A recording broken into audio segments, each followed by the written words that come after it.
Right, so this is where we're headed. We're going to set up this calibrated lighting scene that we can use to develop our textures and shaders. So to start, what I'm going to do is just get rid of the default cube, and then I'm going to import some test objects. So inside of the models starter kit, so inside of the starter kit download under models, I'm going to be shipping a bunch of objects that I like to do a lot of test shaders on.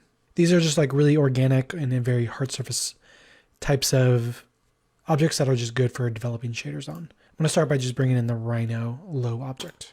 The very first thing that we want to do is we want to get our material preview and our render mode to be identical. There was a lot of questions with the Sword and Stone series about the very end of part 2 where you would render your sword and it would look nothing like the final result.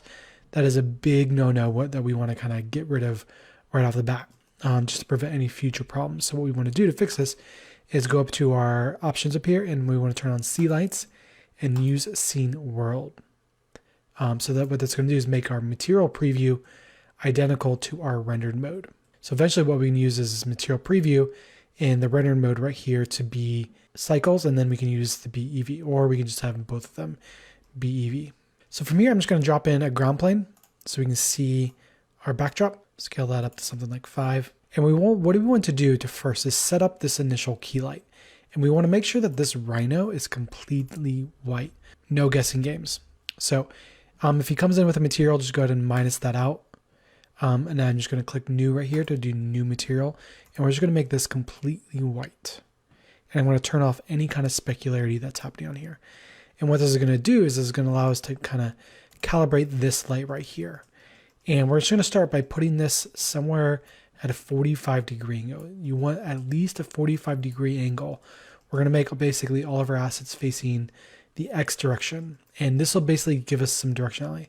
The last thing that you want to do is put the light directly behind your camera, because what that'll do is essentially flatten out your scene, which is a big no-no whenever you're texture shading, because we need to see some directionality to this. 45 degrees, and then what we want to do is come in here, and inside of our light properties, we want to do a couple different things. We want to increase this value until we get something that's nice and hot. We want this to be white, not gray. And if I were to actually sample this in Photoshop right now, so this value right here is actually very, very gray. So we want to tone that up. So we'll just kind of keep going up. I'm going to go to 2000, something like 3000. Somewhere right in there is going to be good. So you can see now, this is much, much closer to white. We're never going to get completely white because we're using Filmic. I'm going to leave that at 4000. But essentially under the writing sides, we have a Filmic color management right here, which is essentially going to be tone mapping our image. So it's never going to go completely white, which is a good thing. And the next thing we want to do is we want to turn on contact shadows.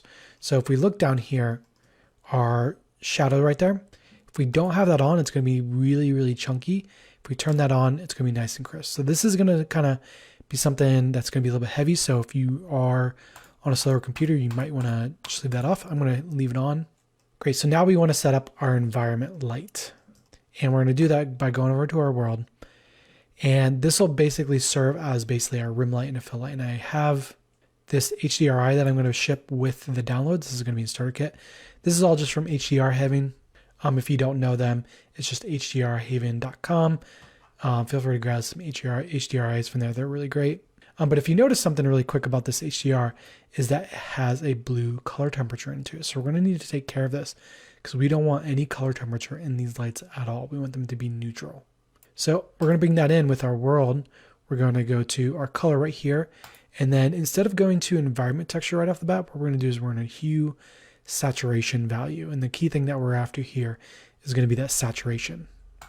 And then in the color value here, what we'll do is we'll just bring in our environment texture from there. And then I'll just go to open, and under the starter kit downloads, we'll have HDRI. We'll do Studio Small, and we'll just open that up. So now we can see, okay, we got our HDRI in here.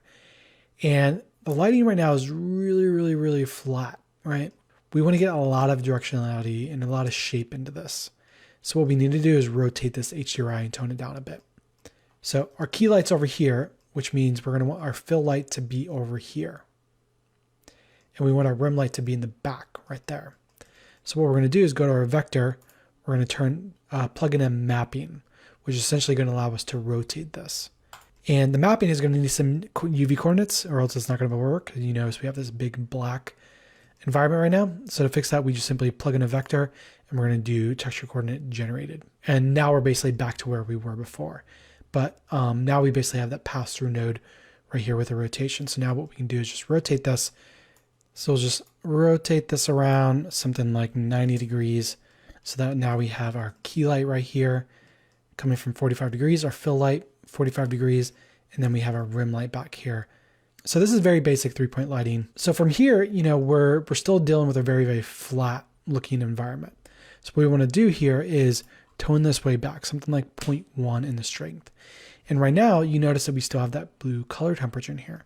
So what we want to do here is now go up to our saturation and tone that way back, something like 0 right there, which will basically just make that neutral.